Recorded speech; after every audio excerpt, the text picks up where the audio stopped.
Assalamualaikum warahmatullahi wabarakatuh. Nama saya Siti Isniani Komsatun dari Prodi Manajemen kelas MJ705. Pada kesempatan kali ini, saya akan mempresentasikan Awards Manajemen Strategik, yaitu review 5 artikel jurnal manajemen strategik tentang kinerja organisasi. Baik, em, mohon maaf. Yang pertama, latar belakang.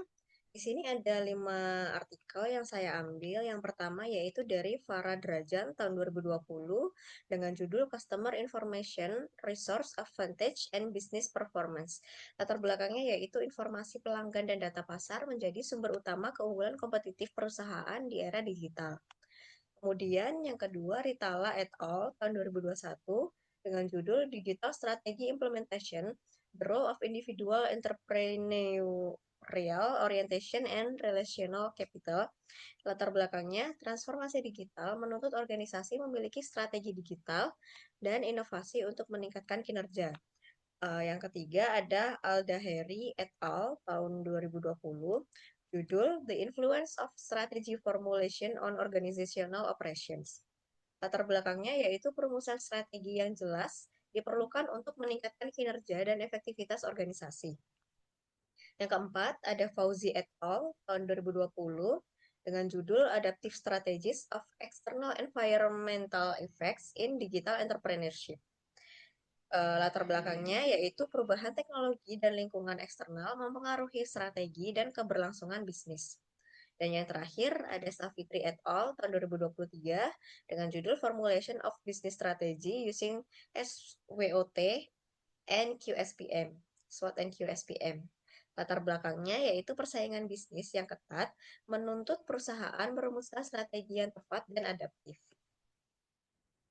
Kemudian untuk tujuan dan metodenya, yang pertama dari Farah Drajan tahun 2020, tujuannya yaitu menganalisis peran informasi pelanggan terhadap keunggulan kompetitif. Metode yang digunakan yaitu kualitatif dengan literatur review dan konseptual framework. Untuk Ritala et al. Tahun 2021, tujuan penelitiannya yaitu menganalisis strategi digital terhadap kinerja organisasi. Metode yang digunakan yaitu kuantitatif dengan survei dan analisis statistik. Untuk Al-Daheri et al., tujuannya yaitu mengetahui pengaruh perumusan strategi terhadap kinerja. Untuk metode yang digunakan yaitu kuantitatif dengan SAM-PLS atau Structural Equation Modeling. Dan dari jurnal Fauzi et al., tujuan penelitiannya yaitu menganalisis adaptasi strategi terhadap lingkungan eksternal dan metode yang digunakan yaitu kualitatif dengan literatur studi dan descriptive analysis. Untuk Safitri et al. Tahun 2023, tujuan penelitiannya yaitu menganalisis adaptasi strategi terhadap lingkungan eksternal. Untuk metode yang digunakan yaitu kualitatif deskriptif menggunakan SWOT, IFE, EFE, CPM, dan QSPM. Untuk hasil dan implikasi, yang pertama dari Farah Drajan hasilnya yaitu informasi pelanggan dan data pasar meningkatkan keunggulan kompetitif perusahaan. Implikasinya, perusahaan perlu memanfaatkan data pelanggan sebagai dasar strategi bisnis.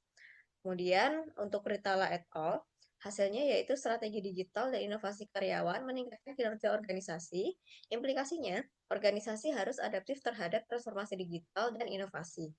Untuk Al-Daheri et al., hasilnya yaitu perumusan strategi, visi, misi, dan tujuan berpengaruh positif pada kinerja.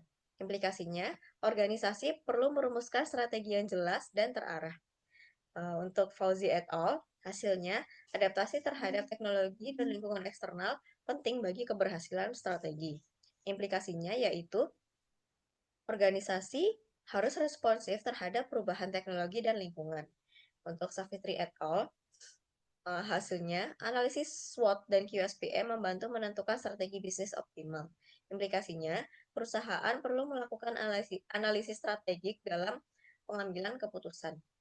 Kesimpulan dari 5 jurnal yang telah direview yaitu penelitian dari kelima Dari kelima penelitian tersebut menunjukkan bahwa implementasi manajemen strategik yang efektif, adaptif terhadap digitalisasi, serta didukung analisis lingkungan internal dan eksternal, berperan penting dalam meningkatkan kinerja dan daya saing organisasi. Ini untuk daftar pustakanya. Sekian presentasi dari saya. Ada kurang lebihnya mohon maaf. Wassalamualaikum warahmatullahi wabarakatuh.